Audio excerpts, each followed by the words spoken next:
Hello दोस्तों, नमस्कार। एक बार फिर आपका स्वागत है आपके अपने यूट्यूब चैनल पहलवान गुरुद्दीन ग्रुप ऑफ कॉलेज में। और मैं था प्रोफेसर गंगाराम विश्वकर्मा। दोस्तों, अभी तक आपने पिछली वीडियो में विजयनगर एवं बहमनी राज्य के बारे में जो अध्ययन किया है, तो उन्हीं सभी घटनाओं एवं शासन पद्धति आदि के बारे में जो महत्वपूर्ण विजयनगर एवं बहमनी राज्य से संबंधित बहुविकल्पीय क्वेश्चन बनते हैं, तो उनका संग्रह लेकर हम आपके सामने इस वीडियो में उपस्थित हैं।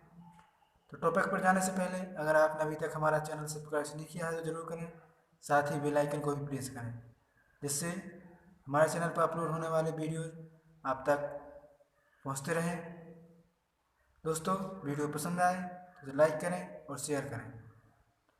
तो चलते हैं आज की वीडियो पर, जिसमें हम बात करेंगे विजयनगर एवं बहमनी राज्य से संबंधित बहुविकल्पीय परीक्षा उपयोगी महत्वपूर्ण प्रश्नों के बारे में। तो सबसे पहले पहला क्वेश्चन है, विजयनगर के किस शासक के शासनकाल में 1565 ईस्वी का तालीकोटा का युद्ध हुआ था? यानी आपको बताना है कि जो तालीकोटा का युद्ध हुआ था उस समय विजयनगर का शासक कौन था। Option A Sadashiv Rai, option B में दिया है अच्युत राय, ऑप्शन सी में दिया है कृष्णदेव राय और ऑप्शन डी में दिया है राम राय। तो विजयनगर साम्राज्य में वह कौन शासक था जब 1565 ईस्वी का तालीकोटा का युद्ध हुआ था, जिसे राक्षस तकड़ी या बन्नी हट्टी का युद्ध भी कहते हैं? तो इसका सही ऑप्शन होगा ऑप्शन ए सदाशिव राय, क्योंकि उस समय विजयनगर का शासक था और इसका मंत्री राम राय था। अगला क्वेश्चन, विजयनगर के विरुद्ध बने तालीकोटा के युद्ध यानी मनीहट्टी का युद्ध में बहमनी के राज्यों के संघ का नेता कौन सा था? यानी जो तालीकोटा का युद्ध हुआ उसमें एक तरफ तो सदाशिव राय था विजयनगर का शासक, दूसरी तरफ बहमनी शासक जो विभिन्न संघों का एक केंद्र था, उसमें प्रमुख नेता कौन सा था? ऑप्शन ए में दिया है अली आदिल शाह, ऑप्शन बी में दिया है हुसैन शाह, ऑप्शन सी में दिया है कुली कुतुब शाह, ऑप्शन डी में इनमें से कोई नहीं। तो आपको बताना है कि बहमनी के राज संघों का नेता कौन सा था। तो इसका सही आंसर है ऑप्शन ए अली आदिल शाह, बहमनी के राज्यों के जो संघ था उसका नेता था तालीकोटा के युद्ध में। अगला क्वेश्चन, तालीकोटा के युद्ध में दक्षिण के बहमनी राज्य का एक और क्षेत्र बरार के शामिल नहीं होने के पीछे क्या कारण था? अर्थात बहमनी राज्य के अंतर्गत बरार तालीकोटा के युद्ध में शामिल नहीं हुआ, तो इसका प्रमुख कारण क्या था? ऑप्शन ए में दिया है विजयनगर से मित्रता, ऑप्शन बी में गोलकुंडा से शत्रुता और ऑप्शन सी में तटस्थता की भूमिका निभाना और ऑप्शन डी में ए सभी।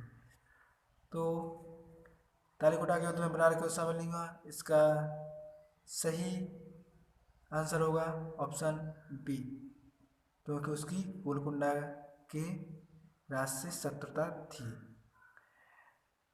अगला क्वेश्चन,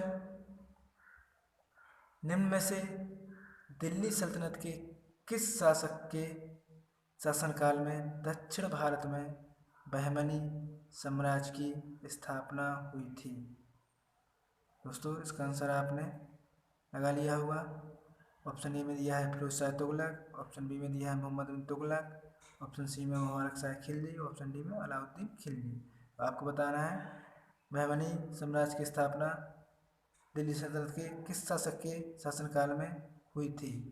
इसका जो सही आंसर होगा ऑप्शन बी, क्योंकि मोहम्मद बिन तुगलक उस समय दिल्ली सल्तनत का शासक था। उसी के समय में विजयनगर और बहमनी और भारत के अनेक स्वतंत्र राज्य स्वतंत्र हुए थे।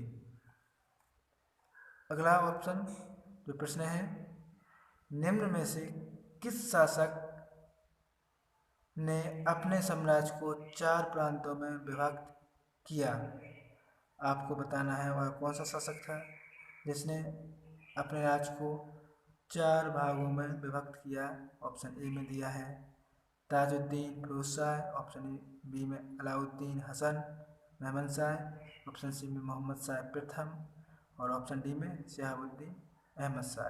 दोस्तों इसका आंसर आपने अपनी नोटबुक में टिक कर लिया होगा। तो 4 प्रांतों में किसने विभक्त किया अपने राज्य को? उसका ऑप्शन है ऑप्शन बी, अलाउद्दीन हसन मेहमद शाह ने किया था। अगला क्वेश्चन, बहमनी राज्य से पृथक होने वाली प्रथम सल्तनत कौन सी थी? आपको बताना है वह कौन सी सल्तनत थी जो सबसे पहले स्वतंत्र पृथक हुई बहमनी राज्य से। ऑप्शन ए में दिया है अहमदनगर, ऑप्शन बी में गोलकुंडा, ऑप्शन सी में बीजापुर, ऑप्शन डी में बरार। तो इसका सही आंसर आपने लगा लिया होगा कौन सा है।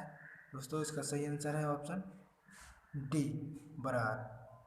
बरार सबसे पहले पृथक होने वाली रियासत थी, लेकिन सबसे पहले स्वतंत्र राज्य बना था बीजापुर। अगला क्वेश्चन, बारूद का प्रयोग सबसे पहले किस बहमनी शासक के शासनकाल में शुरू हुआ था?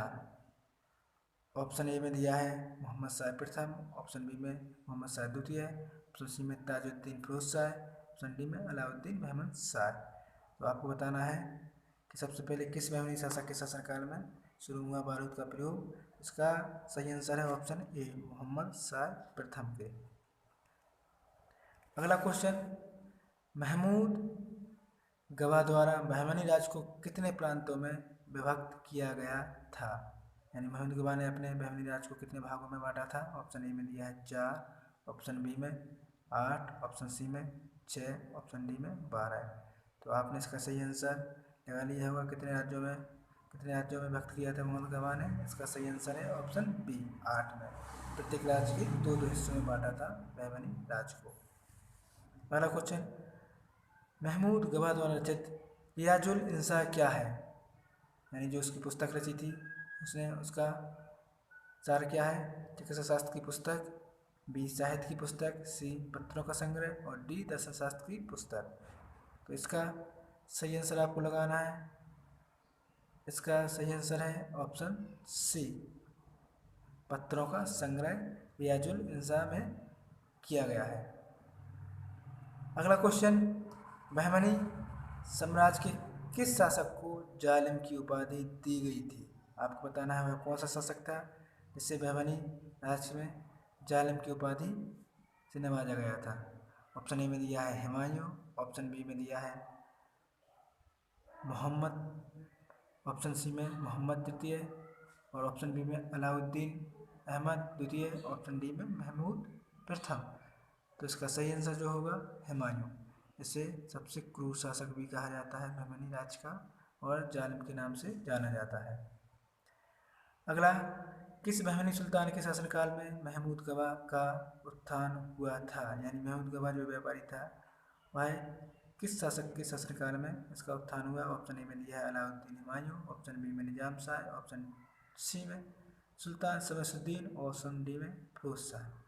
तो आपको बताना है वह कौन सा शासन या सुल्तान था जिसके शासनकाल में महमूद गवाह का उत्थान हुआ। तो इसका सही आंसर है ऑप्शन बी, निजाम शाह के शासनकाल में इसका उत्थान हुआ।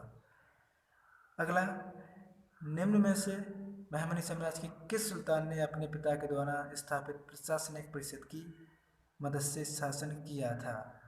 आपको वह शासक बताना है जिसने अपने पिता की प्रशासनिक परिषद की मदद से शासन किया बहमनी राज्य पर। ऑप्शन ए में दिया है निजाम शाह, ऑप्शन बी में अलाउद्दीन हुमायूं, ऑप्शन सी में सुल्तान हुमायूं, ऑप्शन डी में महमूद शाह। तो इसका सही जो आंसर होगा वह होगा ऑप्शन ए, निजाम शाह ने अपने पिता की स्थापित प्रशासनिक परिषद द्वारा शासन संभाला था।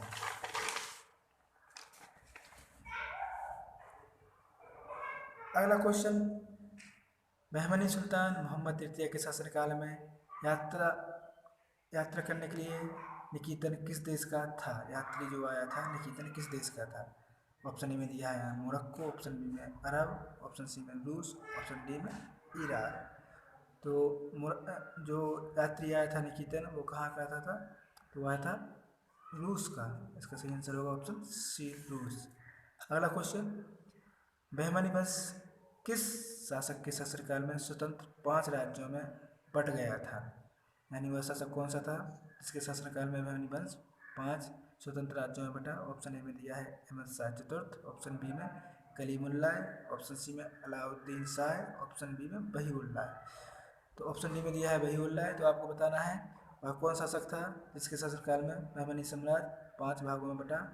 तो इसका सही आंसर है ऑप्शन बी, कलीमुल्लाह। अगला क्वेश्चन, बीजापुर के किस सुल्तान ने फारसी के स्थान पर हिंदवी यानी दक्षिण उर्दू को राजभाषा बनाया? ऑप्शन ए में यूसुफ आदिल शाह, ऑप्शन बी में इब्राहिम आदिल शाह, ऑप्शन डी में अली आदिल शाह, और ऑप्शन डी में अहमद शाह। दोस्तों आपको बताना है कि वह कौन सा सुल्तान था जिसने फारसी के स्थान पर हिंदवी यानी दक्षिणी उर्दू को राजभाषा बनाया था? इसका सही आंसर है ऑप्शन बी, इब्राहिम आदिल शाह। दोस्तों ये थे आपके महत्वपूर्ण प्रश्न जो विजयनगर और बहमनी साम्राज्य से अंतर्गत थे।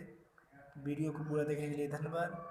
वीडियो पसंद आई हो तो इसे अपने मित्रों एवं दोस्तों में शेयर भी करें और लाइक करें, कमेंट्स करें। अगली वीडियो में हम फिर लेकर आएंगे कुछ महत्वपूर्ण प्रश्नों को। तब तक के लिए नमस्कार।